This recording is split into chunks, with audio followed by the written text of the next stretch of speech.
right? So you send over this Project 2025 thing, and wow, 19 bullet points, one single page. Feels kind of huge, like a how-to guide for a whole different America. What'd you make of it all? Yeah, no, it's definitely, I mean, it's a bold statement, I guess, laying it all out like this. It's like, all right, here's a potential future, right? And seeing how these points all play together, that's the key. Totally. Because, like, one by one, some of this stuff, it's healthcare, climate, the usual headlines, right? But then you put it all together. Okay, let's just jump in. First up, put Medicare on the path to privatization. Like, haven't we been kind of dancing around this one for a while? Yeah, for sure. This has been in the background for years. And this feels like, okay, here's the concrete step. The argument you always hear is privatization, it equals lower costs, right? Right. More competition, theoretically. But then the flip side, and it's a big flip side, what happens to the people who depend on Medicare now? Could be making healthcare less accessible for the folks who need it most, ironically. Yeah. And you're right, that whole impact on everyday people, it's like a thread through this whole document. Like, point two, repeal President Biden's Medicare drug price negotiation program. So basically, government's out of the cheaper meds business. Basically, it's a signal, right? Less government involvement in healthcare costs, period. Could be great for pharma profits, but for individuals, yeah, you might be paying a lot more for your meds. And then, bam, point three, threaten Medicaid coverage for hundreds of thousands of Americans. Yes, a lot of people losing healthcare potentially. No, it is. And when you connect that back right to the first 2 points, the picture starts to get really clear. Healthcare, much more market driven and yeah, way less accessible, especially for folks who are already struggling. We're talking about a huge chunk of the population here. It's wild, right? And it's not just healthcare. Point four takes aim at education. Reverse the Biden administration's student debt relief efforts. So much for those loans disappearing. Yeah, so this one is basically saying you're on your own when it comes to student debt. And listen, some people make a good argument for that individual responsibility and all that, but for a lot of people, it means going back to a system that wasn't really working. And then out of nowhere, we're global. Withdraw from the UN Framework Convention on Climate Change and the Paris Climate Agreement. Yeah. Haven't we seen this movie? Spoiler, it doesn't end well. Big one. Pulling out of these agreements, it's basically saying America first, even if it means maybe screwing over the planet. A little dramatic, but it makes you wonder what America's role in the world even is anymore, you know, for real. Okay, then we get a whole bunch of points all about climate, all about energy. Point six, repeal the Inflation Reduction Act, President Biden's landmark climate law, which, and this is key, right, included a ton of money for clean energy. So repealing it, huge impact on renewables for sure. And it's basically saying those climate goals, yeah, we're not in a hurry.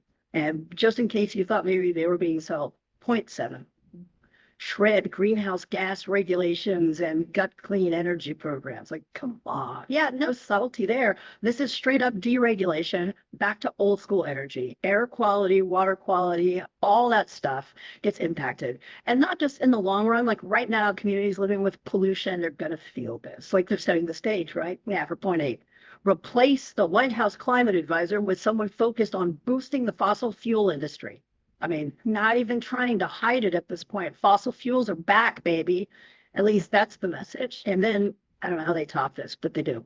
Point nine, give Trump the power to reject all climate science research directed by the Biden administration. It's just scary, honestly. It's chilling, yeah. Because if you can just ignore science that doesn't fit your agenda, where does that end? You know, it makes everything about politics, not about facts. And with something like climate change, that's terrifying, 100%. Okay, so we're already talking about a very different America, right? Yeah, but then it gets even wilder when you see how they want to change the government itself. Point 10, gut the federal workforce and install loyalists by making tens of thousands of civil servants fireable at Trump's will. Is that even legal? Debatable, honestly. A lot of folks are going to say that's straight up unconstitutional because the idea of one person having that much power to just fire anyone who disagrees with them, talk about favoritism, talk about corruption, the whole system falls apart, you know? Okay, and if the system's falling apart, then this next part is really scary. Point 11, allow Trump to deploy the military against American citizens. Excuse me. When do we start talking about this? This is a huge deal. We have something called the Posse Comitatus Act for a reason. It limits the military's involvement in domestic affairs.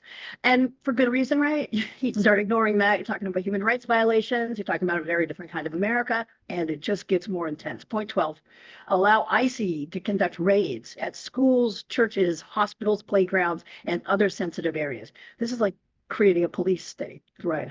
Especially for immigrant communities. It's about fear, right? You're not safe anywhere, even in places that are supposed to be sanctuaries. Families, kids, everyone's terrified. And honestly, it's probably illegal. Okay, and then we get to this whole section on social issues, and it's like, well, it's very specific worldview, let's say. Point 13. Make the federal government establish marriage between a man and a woman as the ideal natural family structure. Didn't we already settle this? This is about going backwards, right? Defining marriage at the federal level and specifically excluding same-sex couples. Huge legal mess, obviously. Yeah. But more than that, it's just mean-spirited, isn't it? Like, why? Seriously. Point 14. Withdraw federal anti-discrimination protections for transgender students.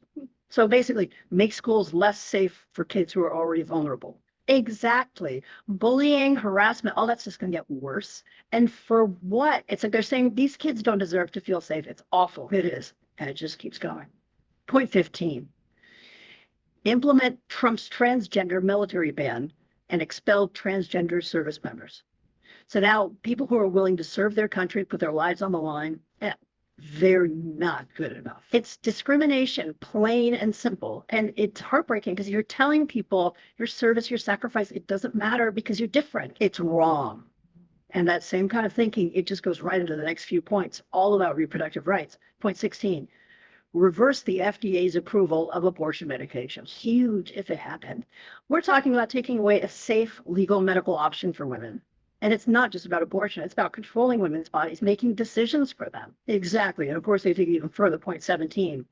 Invoke a 150-year-old defunct law called the Comstock Act to ban the shipment of abortion pills, enacting a de facto national abortion ban. Are you kidding me with this? A 150-year-old law. They're digging deep for this one. The Comstock Act, it was all about banning obscene stuff, which back then included things like information about contraception. It's been considered ridiculous for decades, but they're trying to bring it back to control women's health. It's scary how far they'll go. It's insane. And then the control thing, it gets even creepier. Point 18, compel states to report the reason for every abortion performed within their borders. That feels, I don't know, like Big Brother's watching. It's about shame, right? Making women afraid to even talk to their doctors. And what's the point? It's not about healthcare. It's about control. It's awful. And then finally, we get to the last point. Point 19, allow states to ban employers from providing health benefits that cover abortion care. So basically, women are on their own no matter what. It's the government saying, we don't care about women's health. Plain and simple. And it's terrifying to think about what that means for real people's lives. So we covered a lot. It's a lot to take in. What's the takeaway for you? What do you want people to be thinking about after this? Look, I don't care what side of the aisle you're on. This document, it's a vision of the future. It might not be the future you want, but it's a future someone's trying to build. And understanding these ideas, that's the first step to fighting back, to making your voice heard. 100%. Knowledge is power, but it's also a responsibility. Right? We have to stay informed, kind of stay engaged. Until next time, everybody, stay curious and stay loud.